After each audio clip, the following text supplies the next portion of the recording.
Hello everyone and welcome to my major incident retrospective tutorial. So today I will be showing you on the Miroverse how to go about this.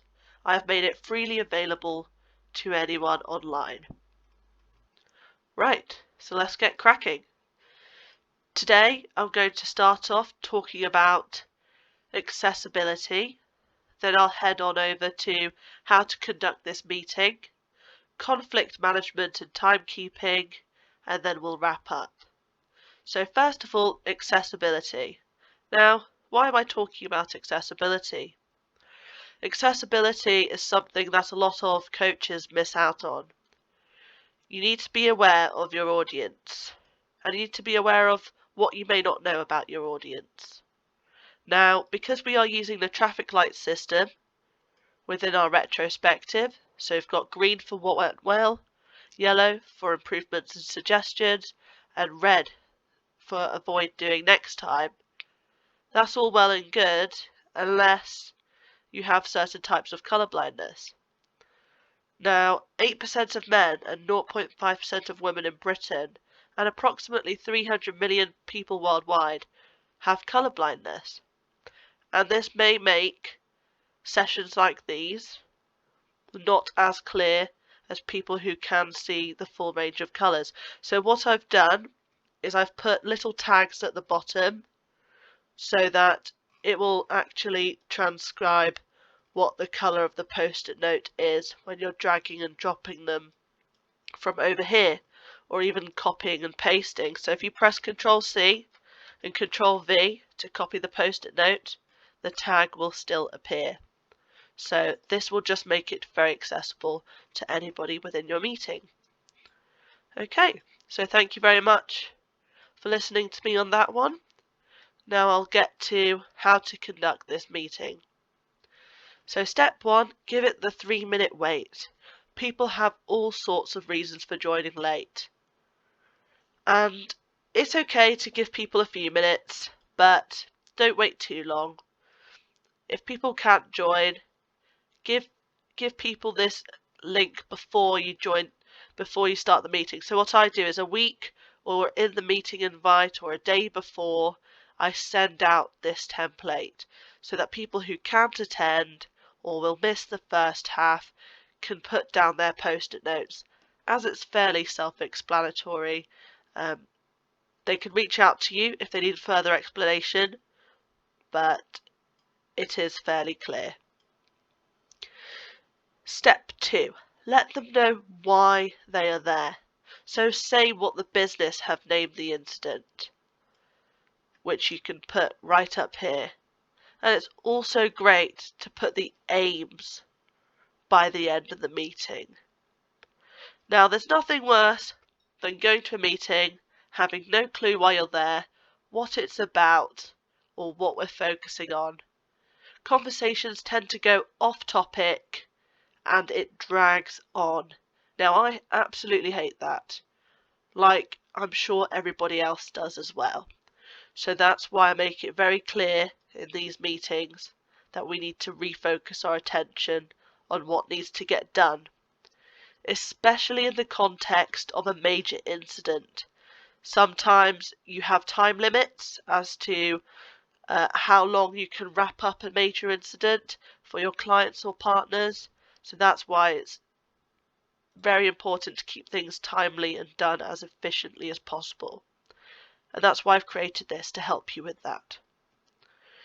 Step 3, go through the timeline. Let attendees know what the focal points you want them to pay attention to in the meeting. The duration is very good to put on there. For example, we can put our focus is to talk about the aims. Duration 5 minutes. And then the major incident timeline. So somebody could create a timeline of all the conversations from the start to the end of the incident. This isn't necessary, but if it helps people jog your memory, it's a great way.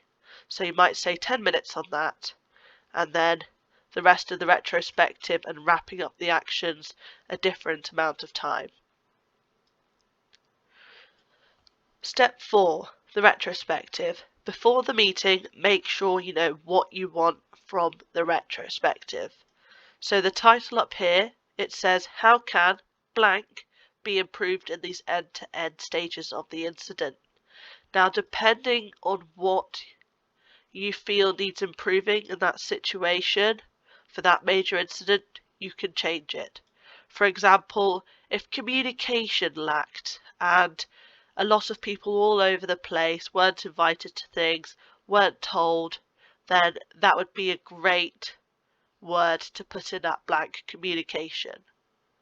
But it can also be anything you like, as long as it's relevant to how your team or business can improve upon that major incident. Now, the second bit of that is to go through the 3 types of post-it notes. You can talk about the accessibility features if you like, and give some time for the individuals to write their thoughts in the different columns. For example, 10 to 20 minutes, but people may not need to take that much time at all.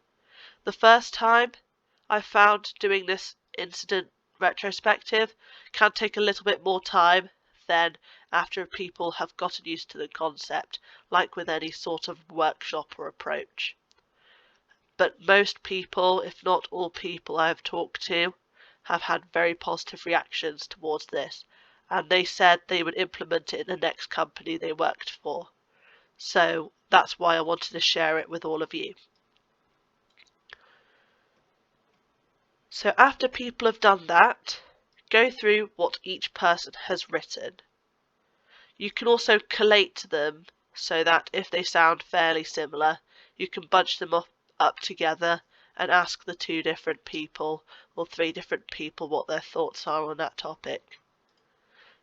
Another great feature of the Miroverse is you can actually show who has written that post-it note by clicking the author up here. So once people have written down their post-it notes, for example, let's say Ben has written this one. Under the column of incident identification and notification, I would say, okay, Ben, I can see you've written down this post-it note. Would you like to explain further? And then Ben would go and explain that. And then afterwards, say thank you. It is important to say thank you. And why is that? Because other people within the meeting may not agree with what Ben has said, but acknowledge that people giving their feedback is a positive thing, no matter what it is. We really want to encourage that. There's nothing worse than doing one of these meetings and no one writing anything down, which can happen if people feel scared or intimidated or feel like their views will be punished in any way. So once you've gone through all of those, end the meeting. If that was the last item on your timeline to do, then that's all you have to do. Don't drag it on further than what it needs to be. Okay. You can also write some actions from this retrospective if you have time. It's very good to do that throughout the meeting. Conflict management and timekeeping. In major incident situations where the impact is high, blame can be highly problematic. People may have given negative feedback or feel the need to find someone to blame. As a facilitator for these conversations, you will have to spot patterns in people's speech and be cautious around creating actions based on individuals. We need to come into this meeting as a team under the umbrella of the company. Moving forward is much more effective than dwelling on the past. Yes, you need to identify as a team or group which areas did not work so well. There's no need for finger pointing. But suggest improvements instead of highlight things in a more constructive way and not aimed at certain individuals. So once again, with that no finger pointing, it happens fairly often. We can all learn from mistakes we didn't make ourselves. Very often, even if you think it was one person, it was really the process, the communication, or even a consequence of another issue. That's why it's good to analyse the situation from the beginning till the end. When it comes to someone shifting blame, I stop them in their tracks. So I don't write what they're saying about the other person as an action, and I don't encourage it. Refocus their attention. Outright say, this meeting is a no blame zone. Mention a different and more productive way we can shift the meeting. The aims and the focus points that you wrote down earlier are a great way. It does take strength to say something like that, especially if you're working with more senior members or people who like to dominate conversations.